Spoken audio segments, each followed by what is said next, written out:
Hi, my name is Dan, and I'm with the Economics Tutoring Center here at ASU. And today we are going to be talking about how to solve equations with e to the x and natural log of x. In an intermediate micro, 312, you're going to be seeing utility functions a lot that include these natural log terms. So you're going to need to know how to use them. So today we're just going to recap a couple of different things and tools to have under your belt so you can go ahead and solve these equations very comfortably and easily to then do the economics.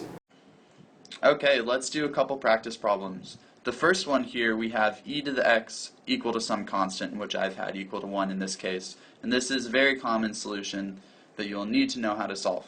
So one of the rules that we know about e to the anything is that if you take the natural log of it, you get to bring that down. So let's write that out. So we have the natural log of e to the x is equal to the natural log of 1. And we know that the natural log of e to the x just cancels out, and we get to bring that x down. So we get x is equal to the natural log of 1. And if you forget what your natural logs are, you can always plug it into your calculator, but we know that the natural log of 1 is equal to 0. Thus, we find that e to the 0 is equal to 1, which makes perfect sense because anything raised to the power of 0 is equal to 1, except for 0 because that's undefined. So let's move on to example 2.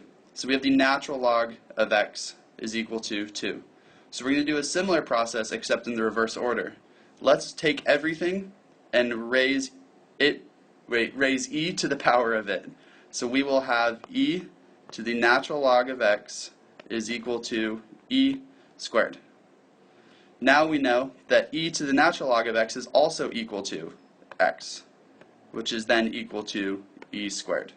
And if we want to double check our answer, we can use what we did in the first problem to sure enough find plugging in x as e squared.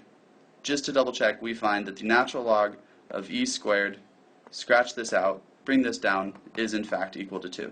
So we found the correct answer. Let's move on to example 3 and 4, where we introduce now derivatives. So we know that the derivative of the natural log of x is equal to 1 over x, so let's just write that. And in this case, we're just going to set that whole thing equal to some constant 3. So to quickly solve this thing, we can just take the reciprocal of both sides of it, which then will become x is equal to 1/3. And we are done. Now moving on to example 4, we know that the derivative of e to the x is just equal to e to the x, and then we're just setting it equal to some constant, and we're going to use the exact same process that we did in the previous example. Take the natural log of both sides of the equation to find that sure enough x is equal to the natural log of 4.